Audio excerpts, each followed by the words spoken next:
And that's, I think, one of the main secret sauces, right? Is that we need to be able to let people find their reason why and their little steps and their seeds.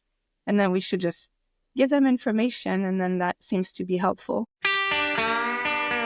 As a vegan, do you ever feel like you're living in a parallel universe, aware of things that many others don't even seem to notice, let alone acknowledge? I'm Chrissy Benson, host of the Vegan Posse podcast. We talk with vegans from around the globe who, like you, are living lives of integrity and compassion with an eye toward justice. Through their personal stories, you'll come to see that you're not an outlier. In fact, you're part of an entire posse of individuals who aren't just keeping the peace, they're creating it through their food choices and beyond. You won't be saddling up, but you're in for the ride of your life. Welcome to the Vegan Posse.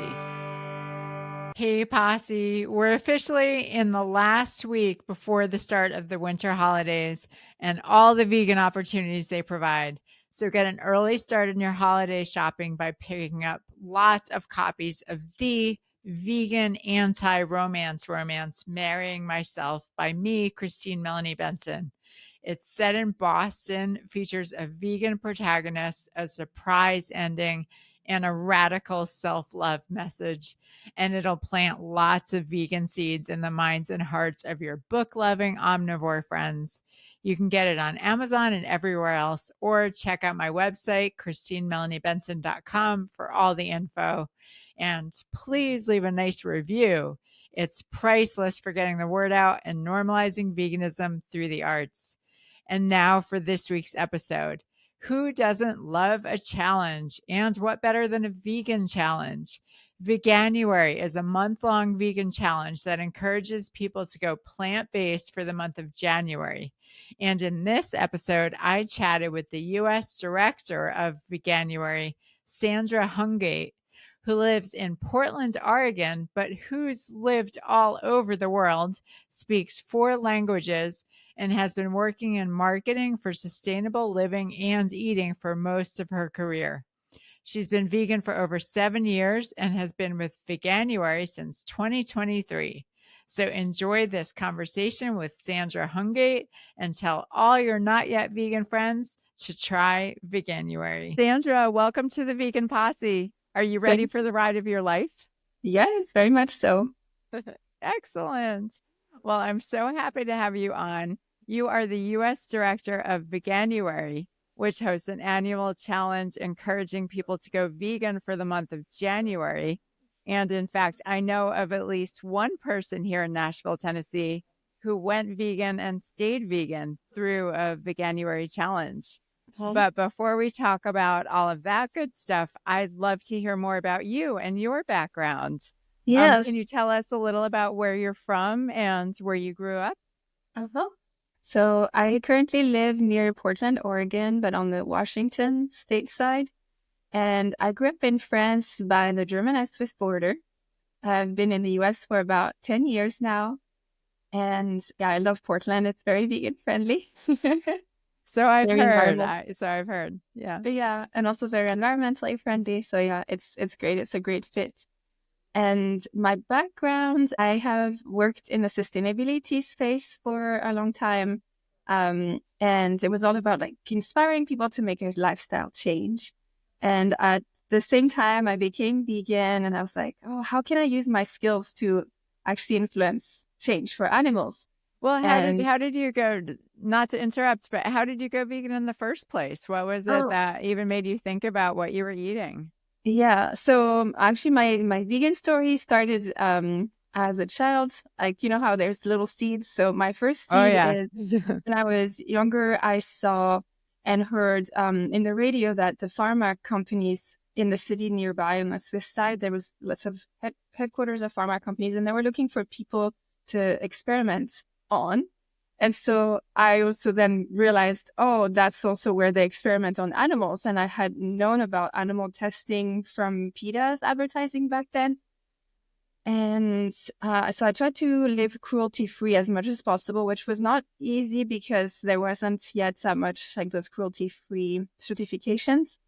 And then, yeah, I was looking up to these, like admiring these celebrities that were on these ads. the vegan and vegetarian back then. I think vegetarian was more like who were some of the ones that stuck out to you at the time? Pamela Anderson. Okay, yes, from Baywatch, right? Yeah. Yes. And so I was like, oh, I wish I could also be vegetarian or vegan. I don't know how that works, but I didn't know how that worked. But at least I knew how cruelty-free kind of worked, and so I was doing cruelty-free as much as possible. And it took What me do a you while mean to by really understand. cruelty-free? Like, how did you distinguish? Like, what did you consider cruelty-free? Like, what was When it your... said on the beauty packaging, like the Okay, shampoo and things okay. like that, if it said not tested on animals, there was a So little like bit. makeup products and toiletries and those kinds of things. Got it. Yeah. Okay. Yeah. And then I didn't really understand exactly what vegetarian and vegan meant, but I just knew they were doing something good for animals. Or like as a child, I didn't really get to dive into it. And then while I was cruelty free and advocating for that and talking to people about how awful it is that we test on animals, I then didn't yet make the connection with the animals that were in my plate. Even though I kind of saw these ads, or I don't remember, maybe I saw the ads later. But anyway, and so at some point I saw these videos, like the Meet Your Meat video and others, and I realized, oh my gosh, I had it all wrong. In my mind, animals that we were eating were the happy animals outside and they were just living their life. And then when they passed away, I thought that's when we eat them. And that was, Oh, I believe, really? So you didn't even think it didn't occur to you that they were being slaughtered? no, I just was still like Really? That's thinking like so in the funny. children's Yeah. books, everything happy and beautiful and Yeah, it's so funny the ideas we have and how deep they run, the things that we don't even question, that we yeah. don't even know we're not questioning. Yeah, so Yeah, so I understood interesting. more like the fur, not wearing fur and all those things. I understood that more. I guess maybe they were talking about it more back then. I'm not sure. And then, yeah, slowly I realized, oh my gosh, I have it all wrong. I didn't even realize.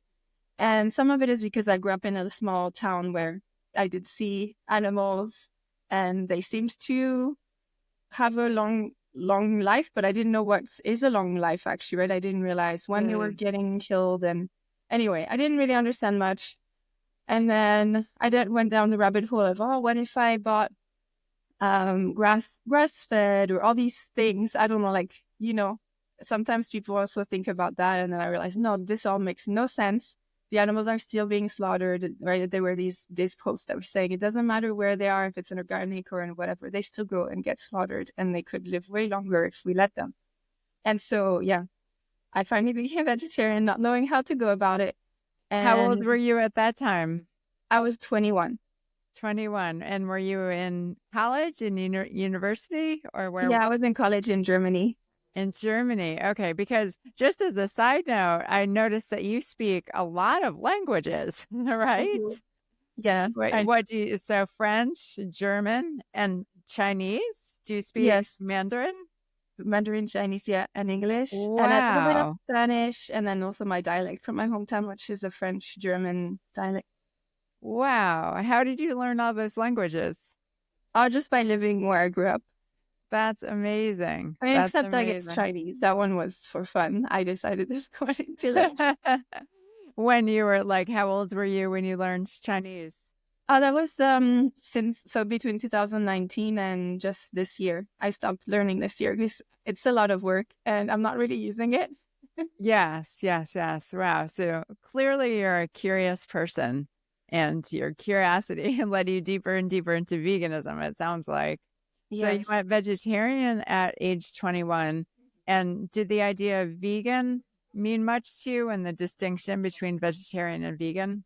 I didn't understand it yet, and vegan was kind of a newer word, at least in Europe at that point. And so I was barely kind of understanding how to even be vegetarian, and everyone was scaring me, my doctors and people around me were like, are you Really? sure this is healthy? And I didn't know anyone vegetarian or vegan, which was one of my barriers. I think if I had known somebody, I would have probably been vegetarian and vegan way earlier because I was wondering like, how do these celebrities do vegetarian? What do they do? I just knew it was to help animals, so I didn't know how. And then, yeah, it was hard to find vegetarian options in Germany. I think the US was ahead of Europe at that time. So what kinds of things did you eat in Germany? They had a lot of seitan products, Oh, and they what I love did. is also it's Okay. organic. So they had like all the kind of meats that Germany eats, right? But in a vegetarian, or actually it was mostly vegan already, and I didn't even realize. But yeah, it was vegan seitan, And and potatoes, I suppose, right? small imitations and things. I just a bunch of pasta and vegetables and tofu, rice and vegetables and things like Yes. that. And Yeah. then I tried some of the vegan cheeses. They tasted like cardboard because they were made of potato, or I don't know. It was very strange. Interesting. Yeah. Yeah. There's definitely been a revolution in vegan cheese in the past, decade for sure. Yeah. Yeah. Yeah. So For how long were you a non-vegan vegetarian? 7 years. 7 years. And I was always telling myself, if I can find someone vegan, then they can show me how to do it. Because I was just so scared of everybody's, worries about my health. And it was all just because we didn't have enough information. So in the US, I moved into the US, and then I was like, I want to find vegan people so I can ask them questions. Well, So what brought you to the US? my husband, he's from the US, and we met over in Germany. When did you meet him and how did that happen? In 2014. And yeah, we were both in So the 10 same city. Yeah. years. Yeah. It's 10 years this year. Wow. So yeah, we were both introduced by friends in German. Germany, in Stuttgart, Germany. But he's American. Yes. He was just visiting or what was he doing there? No, he was also working there. We were both living in the same city. Okay. And Yeah. what did he think of this vegetarian vegan path that you were on? I don't know what he was thinking that much, but I know that he was like, "Oh, I'm not vegetarian. If that's okay, I might eat, my thing." And I was very, very nice, because I also would cook his food back then. Like if he came over to my place, I would cook a vegan and a vegetarian and an animal version. And then he thought that that was very kind of me because I was never trying to push. And I think he had that idea that maybe sometimes people are pushy when they're vegetarian or Right. vegan. Vegans are never pushy in real life. Never. Was it hard for you to do that? Like, did you have mixed feelings about that? Or did it really just feel like a personal decision for you at that time? For me at that time, because when I became vegetarian, people were a little bit sometimes challenging me. I didn't want to really go into it that much because I didn't seem like people understood. So I didn't talk about why. And but not in person at least, but on my Facebook, I posted so many of the videos about what happens in the factory farms. And so people who were reading my social media would get exposed to my why, but I didn't want to talk about it one-on-one because sometimes that triggers people's responses are more like anti, right? Like they just protect themselves. And it's like a psychological protection thing. So I never found that it was successful talking one-on-one. So I didn't really talk about it.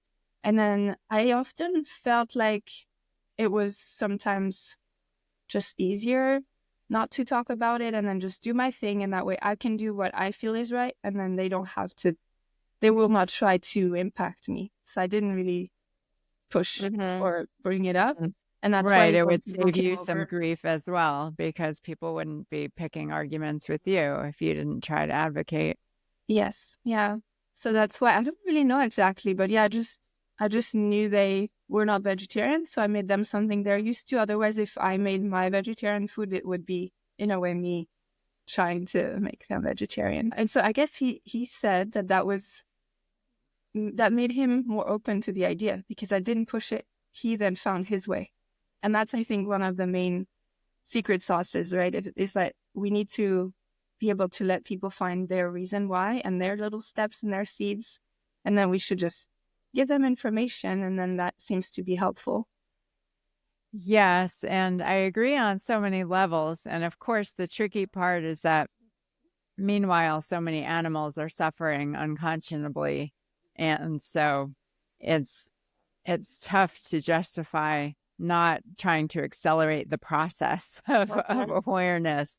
But you're absolutely right. Pushing doesn't work. And I know myself, I've never wanted anyone to tell me what to eat. Food is very personal. And so I don't want someone telling me what to eat.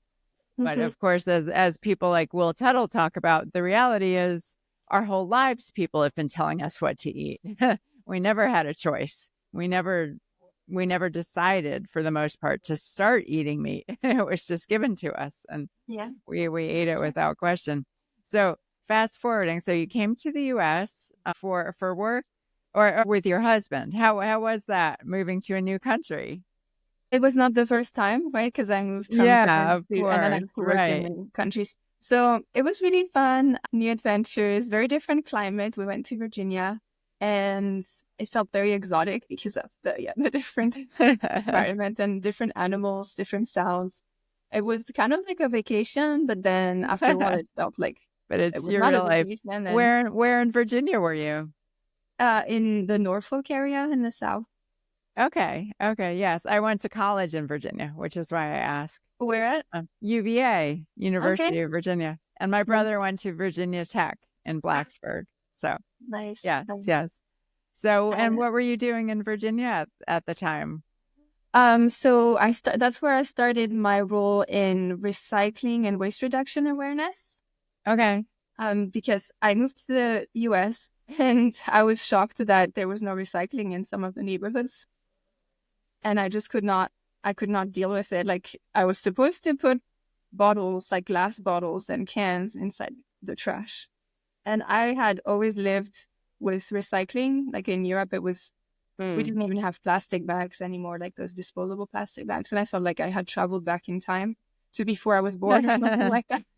Right. To So backwards. Yeah, America. Yeah.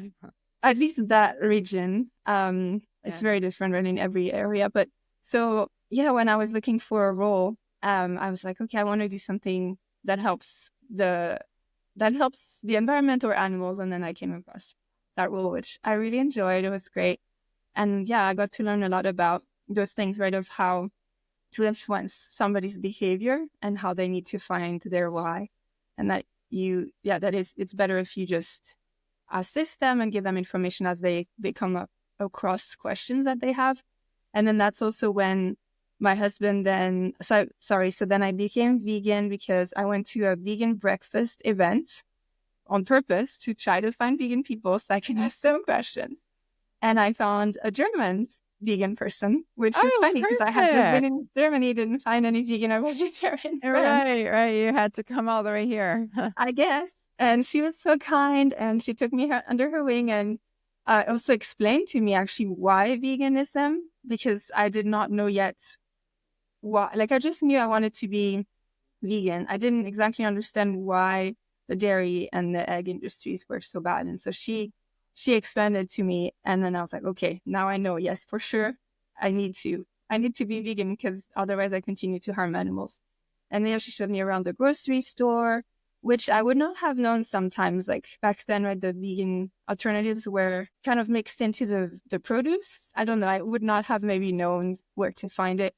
And then there were two vegan businesses. So she took me to both of them. One was a bakery and one was a restaurant, which is still my Wow. favorite ever. Really? What are they called? Chai.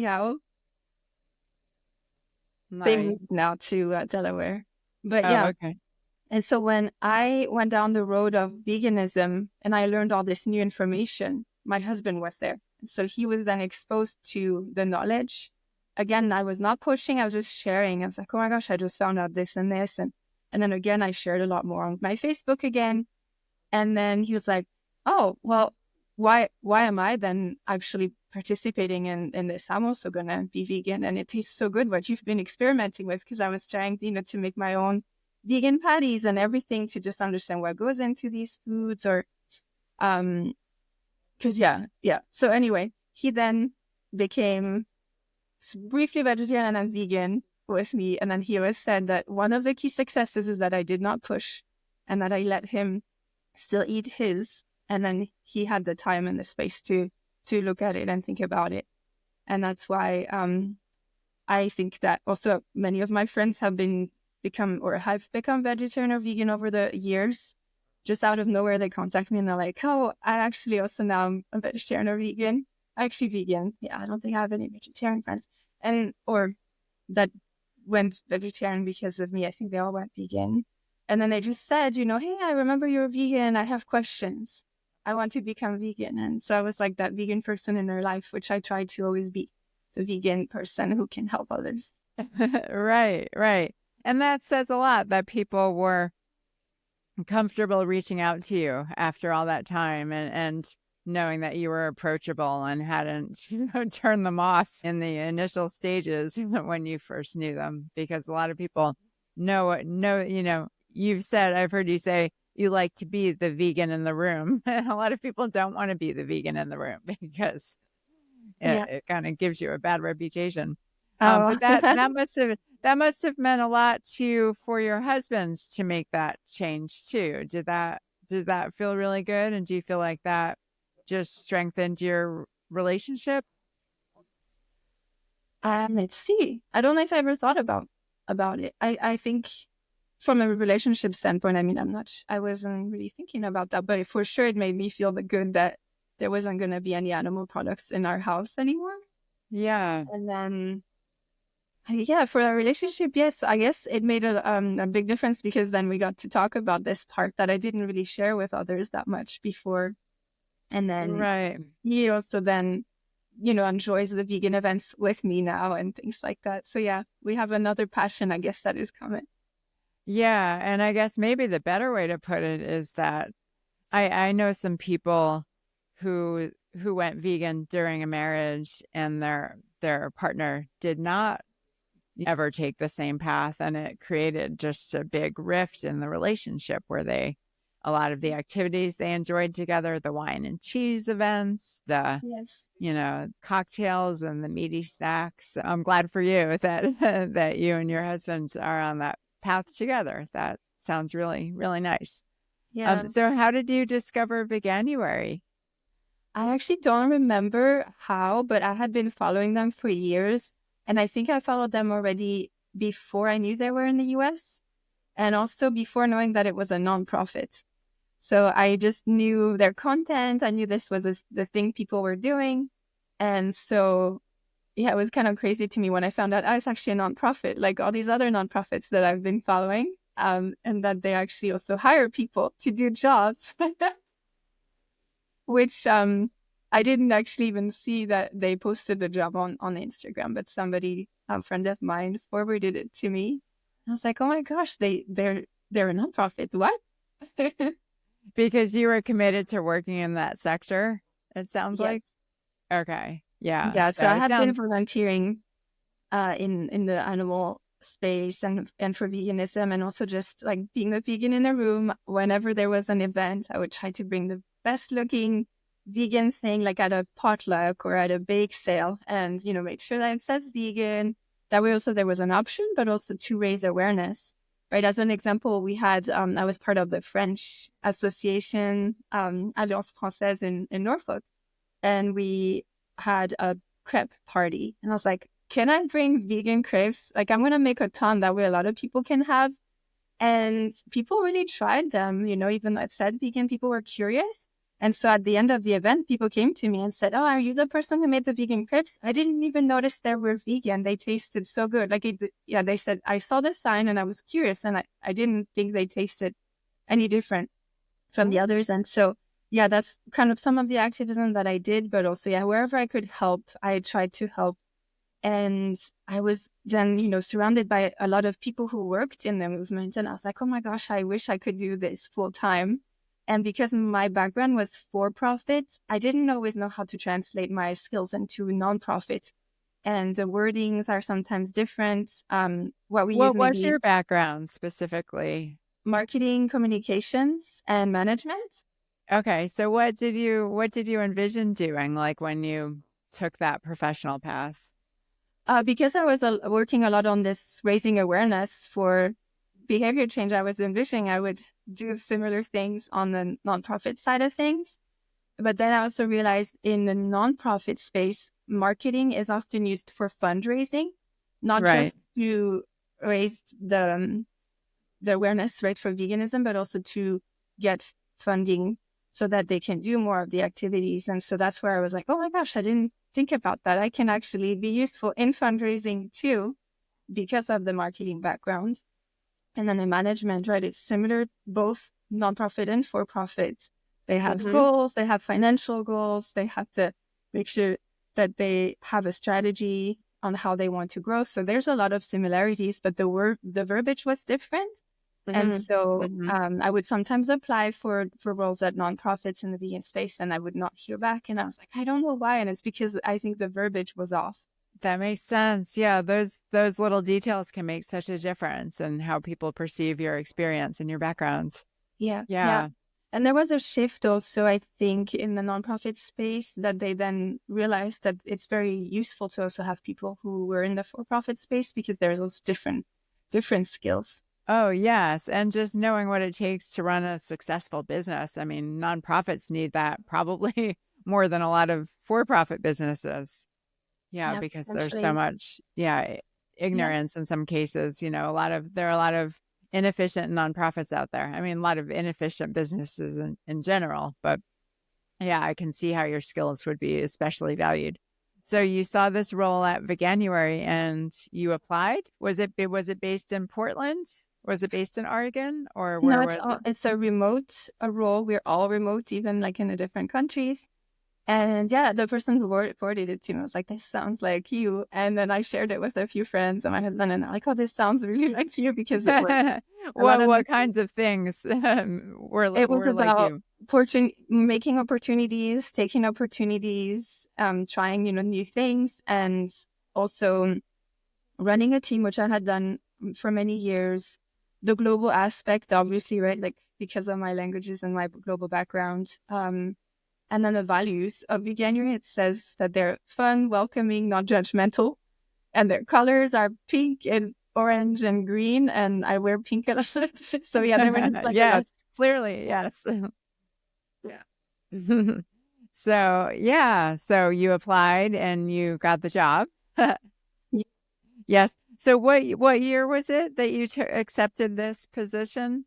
It was last year, 2023. Wow. So what's it been like taking your veganism, into the professional realm? It's been really fun. And interestingly, because I had been doing a lot of these things before, like reaching out to restaurants, asking for vegan options, being at the professional vegan kind of in this space where I would just, talk in a business way with others and ask and find like a common ground and try to, convince that there's a win-win for both sides, is actually something that I've been doing before. And so my job is kind of like what I've been doing before, but all day long with others who have been professionally for longer. And which is perfect. That's what they always say, is find a way to make money doing what you're already doing. Yeah, absolutely. And then I do talk a lot in general. So being a spokesperson is also kind of straightforward. Do you just mean you're talkative in general, or you like to give speeches? Like what kind of talking do you like to do? I think I'm talkative in general, and people ask me questions, and so I tell them about all these things, and now I'm paid to tell people about all these things. Yes. On a side note, I'm curious about your earrings. You've got these really cute question mark earrings. Do they have a story? I love the question mark symbol because I always question things. As you were saying, I'm a curious person. And I also love that I'm part of the Generation Y, right? Who are always asking why.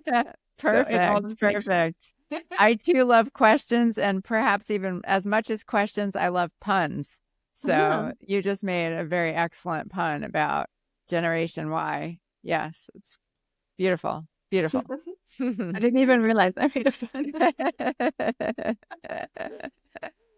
See, another talent you can add to your CV. So what do you do for Veganuary? So what does the day look like? Yeah, so running the US region means obviously overseeing the team, making sure they have everything they need to be as successful as possible. And we really do two main main things. One is the B2B, like where we work with other businesses and ask retailers, restaurants to add more vegan option, or if they already have vegan options, to celebrate them during Veganuary and beyond. And then we also reach out to employers. We have a workplace challenge. So it's the same Veganuary program, but it's through the company that then people are made aware, and the companies can use it by saying, we're inviting you to participate. This is going to help us with sustainability goals, with employee health, team building, all these things. And then the other side of what we do is what I call the B2C. And that's where we talk with everybody, right? Every person in the US, and make sure that they know, first off, that this exists, that there's a thing called Veganuary, that it's a New Year's resolution. And then also that they can participate by actually getting information on our website, and they can just go up on there, choose their start date, and then we give them all the tips and tricks on how to. Yeah, so for people listening, I'm guessing most people listening have heard of Veganuary, but for people who aren't super familiar with it, what does it look like? Like, what is the program? Yeah, the program is the program is a starter kit. So when you sign up, you receive like a starter kit with a celebrity cookbook, different meal plans, a nutrition daily dozen list of all the nutrients you should try to check off to be a healthy vegan. And then you also choose the start date of your 31-day program. So we ask you to basically try eating plant-based for 31 days. And to do so, you choose your date, and then every day after that, you will receive one short and sweet email with different information along our 3 pillars: health, environment, and animals. And then each email will approach one of those topics and include new recipes. So you will get tons and tons of recipes. You'll get introduced to many concepts, and we are very approachable. Our content stays very friendly, and we just give people some information and they can dive into it further. And our goal is really for people to try eating plant-based. And how many people typically participate? I assume there's a big push in January after, hence the name. Yes. So because some people don't know that we are a nonprofit with a website where you can actually register, we have put out a survey to understand how many people actually try vegan in January. And that gave us a way bigger number than we ever thought of. So last year, or this year, I guess, January 2024, globally, there were 25 million people who tried vegan in January. Yeah, so a lot of people, so my understanding is a lot of people just in general, probably, almost everybody you talk to when you ask them if they have a New Year's resolution. I remember one year asking a coworker that, and she said, oh, the usual, get healthier, lose weight. And I remember in that moment thinking how happy I was that I don't have to have a different resolution every year to address that. Like I know the path, I know what to do. Nice. But so Veganuary, I assume you get a lot more people in January than the rest of the year, I would imagine. Is that right? Yes, for sure. Yeah, especially at the beginning of January, most people register. And that's, because we are also pushing the program at that point, right? That's when we advertise. That's where we're in the media. And the media even wants to know, like now in November, December, what are you going to do for Veganuary? And then they share all the updates about all the new businesses that are participating, all the things that are happening. So people really hear about it at that moment. But people can sign up anytime and take the pledge anytime. That's amazing. So have some of your friends and relatives ever done the Veganuary program? Yes, yeah. Several people did do it this year or the 2024, and it was all across the globe because of having friends and family across the globe, and we have the program in lots of different languages. And what about your parents? No, my parents not. Are they interested in veganism at all? My parents are advocating for animals, but they're not vegan or vegetarian. I think that technically they would be at the very beginning of their journey. Right. Because they are touched by what happens to animals, and they still think that you can maybe buy certain products that are from other farms where that doesn't happen, but yeah. When I'm home, I cook my meals there, and then they always try.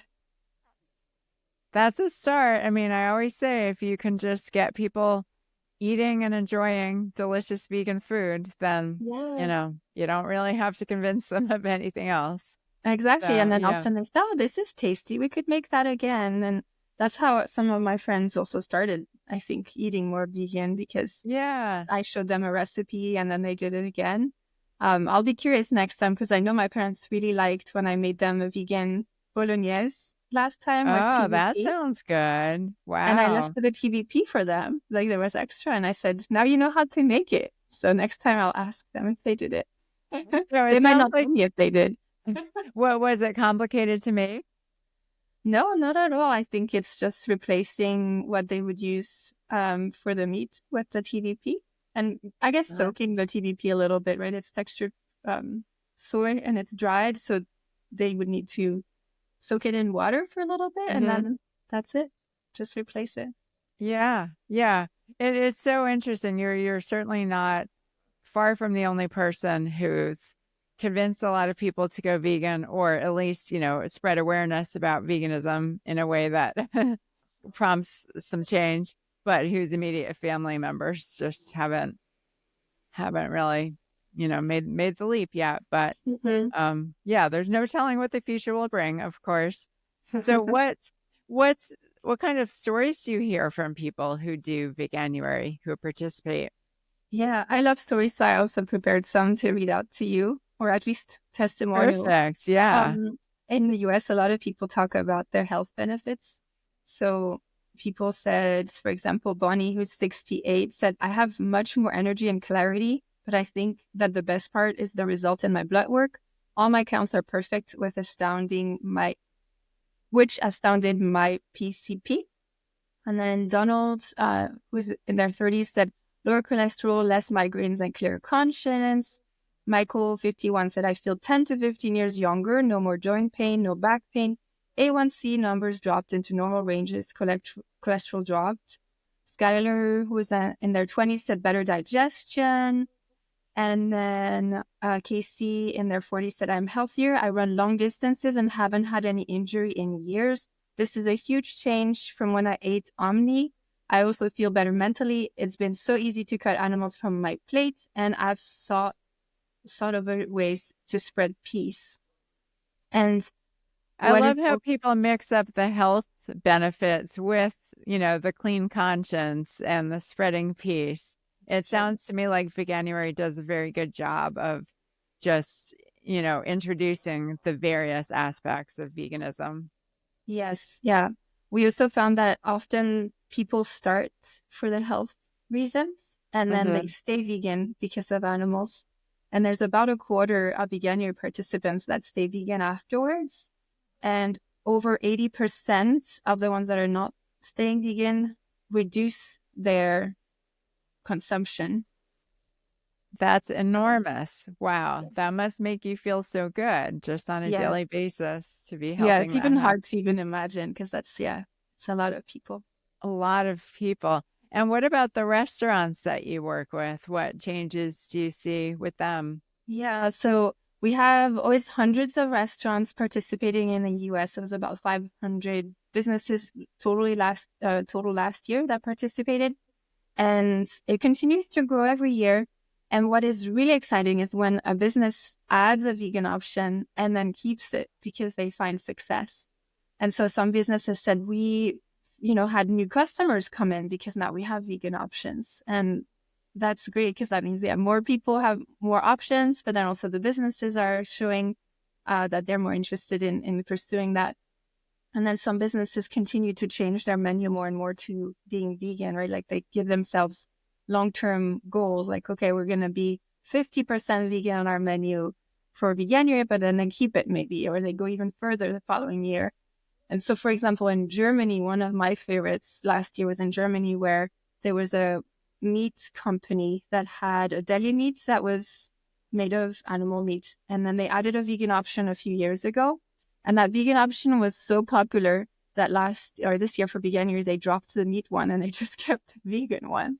Wow. Like really just swapped. So I love it's it. really, really exciting to see those changes and how businesses are getting, just like people actually, Veganuary's short-term commitment helps also businesses to give themselves like an opportunity to just pilot, because they don't have to say, I'm going to do this forever. We just ask them to do it for January, but then sometimes they like it and they continue. That's amazing. Yeah, I love those stories. In fact, there was a restaurant in New York City when I lived in New York City that had started doing a Meatless Monday. And on their Meatless Monday menu, they listed all the reasons that they were doing Meatless Monday, helping animals, helping the environment, helping human health, all of these things. And then over a period of time, they realized, well, these are really good reasons. And why should we only do this once a week? And they became a fully vegan restaurant. Wow. They convinced themselves, in other awesome. words. But yeah, no, I think the Veganuary approach just to me seems so brilliant because people don't feel like a failure if they go back to, eating some animal products. They feel like a success because they made it a month. We really want to make sure that they are able to do that. That way they don't have too much pressure. The less pressure, maybe the best they can actually really achieve that and see, like that you said, right? Say, oh, I did it. Yeah. Yeah. No, again, that makes total sense. It's so tricky as people who care about these issues, and you obviously care about it enough to make it your whole profession. And it's so tricky to just know that, okay, pushing people and pressuring people and making them feel bad about themselves doesn't work. And yet everything in me wants to help animals now. And yes, it's very, very confusing, to be a human who cares. And the ironic thing is very counterintuitive sometimes, that the more we care, the better it serves us and the animals to just take a softer approach and not push and not pressure and just be powers of example. Well, you seem like you really enjoy being a vegan. Like, how would you say that you've evolved as a vegan? So my reason for being vegan is being the animals. I didn't always realize the health and environmental benefits. So I learned as I was vegan about all the aspects of that, and just continue to feel like it keeps on giving. It's that gift that keeps on giving. That's a great way to put it. Yes. Yeah. Yeah, I was the same. I was exactly the same way. For me, it was the animal piece that prompted me to go vegan, but I'd always had what I considered a separate interest in health and nutrition. And then come to find that, not only can you survive not eating animal products, it's, actually the optimal diet is one that, doesn't include animal products. So yeah. And then the environmental piece came later for me too. How did you learn about all of those other facets of it? And how deep have you gone with the health aspect? Oh my gosh, I feel like I'm still very much at the beginning because there's just so much coming out all the time, new studies, new information. Right. And I also sometimes tell people, because I was already meat-free early in my life and then also vegan now for a while, I don't know if I'll even see the health benefits. You know how when people go vegan, right, you'll see the lack of negative health. Yeah, I might not notice. And so it's hard to really know, and that's why the studies are so interesting. I'm like, oh my gosh, I didn't know. So probably things are happening in my body, and I don't know about those things. Right. But, yeah. And did then you notice any changes when did you ever struggle with weight, or did you have any health related issues that, you noticed a change when you went vegan, or just kind of you felt good and then you still felt good? Yeah, I felt especially good inside, like guilt-free, like the weight. Yeah. Right. Yeah. But my hair got really thick after becoming vegetarian, and then it got even thicker being vegan. I have really, really thick hair. Interesting. Yeah. What kinds of foods do you eat? I'm sure people want to know. What's the secret to your thick, lustrous hair? Actually, maybe also one of the secrets is I don't use too many products. I use a vegan shampoo. Actually, yeah, I've been using vegan products the whole time I was vegetarian. I used vegan cosmetics and things like that. But I think I eat a little bit of everything. I try to vary my plants, right? Because there's so many different plants. I try to stay open to trying to different things because they each have different benefits. Right. And yeah, I don't know. My favorite foods, I guess, are taco salad, lasagna. I don't even know. I like so many different foods. Those would And be you probably. have you're so multicultural that I'm sure you just have a really, really wide array. What were some of your favorite foods you discovered after you went vegan? Oh my gosh. Let me see. I think so. Eggs was something that I was trying to find when I became vegan. I was like, oh, I kind of miss sometimes the egg. And I made this recipe of deviled eggs that I saw at my favorite restaurant back then in Virginia. And now I make them at home. And they feel and they look like a real deviled egg. It's made of agar and Interesting. almonds. How do they make them? Yeah, Or how do you agar even and make them? almond milk is the white, and then the yolk mix is just like a deviled egg, yeah, with mayo, but the base is tofu, and then you put turmeric, and the key is the kala namak black salt that tastes and smells like egg. I'm sure you've used it, right? I have some. I have not used it. I need to use I can it. send you the recipe That of would be great. I the would love deviled that. eggs. Yes. And then even tofu scramble, yeah, I was just mind blown that there's this salt that tastes and smells like egg. And I was like, oh my gosh, yeah, we really don't need animal products. There's so many other things.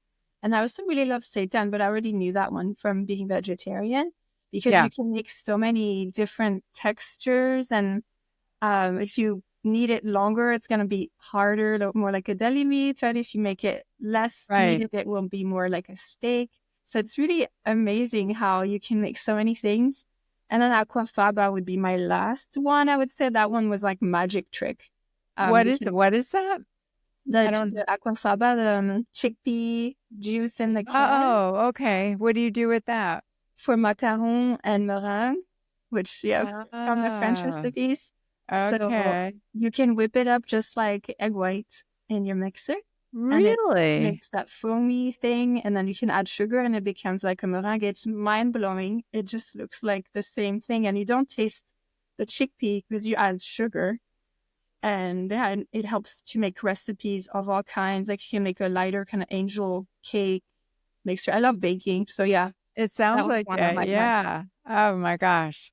Yeah, I knew that you could use, the chickpea water for, as a substitute for eggs, but I didn't know you could actually whip it up and that it would froth and, form kind of a meringue. That's so interesting. Good to Mm-hmm. know. All right. Well, I've got just a couple more questions for you, Sandra. You have such a wealth of experience for someone so young, but you've been so many places and done so many interesting things. So congratulations on, on everything you're doing to help this cause in such a fun and, just joyful way. Like you can feel your enthusiasm. So it's delightful.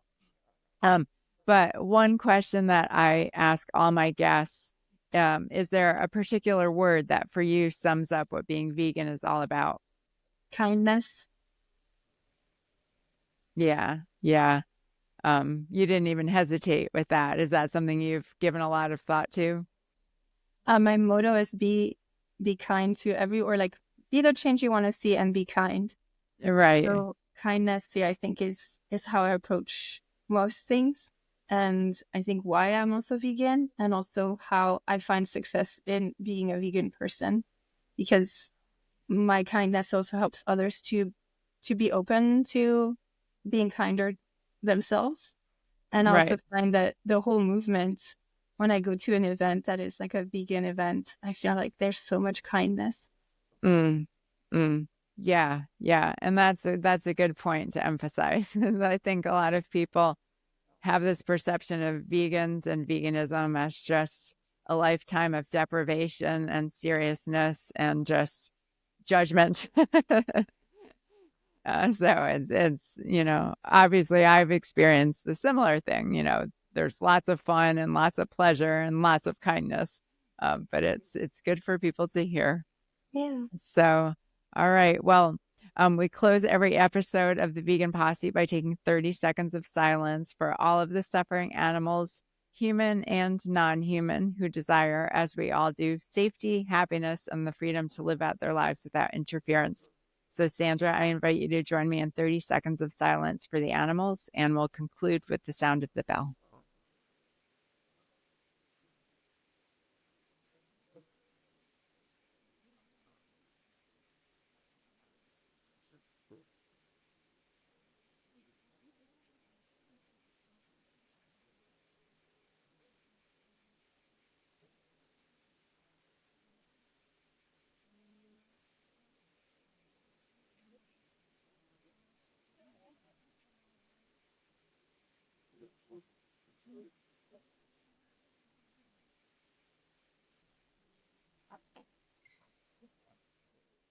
Thank you, Sandra, and thank you, Posse. See you next time. Until then, stay strong and stay true. Thank you, Chrissy. Thank you so much.